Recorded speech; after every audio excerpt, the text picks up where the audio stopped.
What is a Wi-Fi dead zone?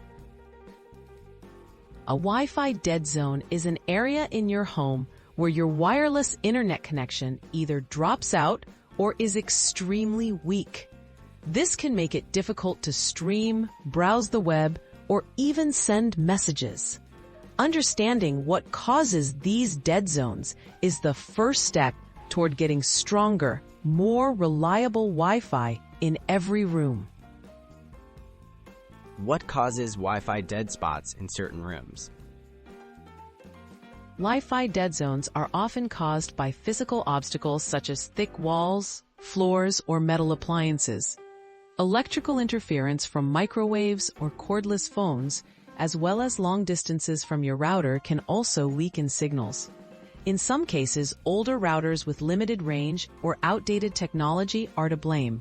Even the layout of furniture can have an impact. How do building materials affect Wi-Fi? Materials like concrete, brick, metal, and even some types of glass can block or absorb Wi-Fi signals.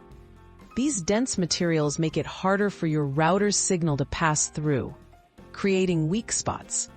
Open floor plans generally help signals travel farther, while multiple walls and floors disrupt connectivity.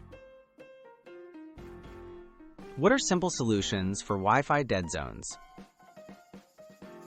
Try moving your router to a central, open location to maximize coverage.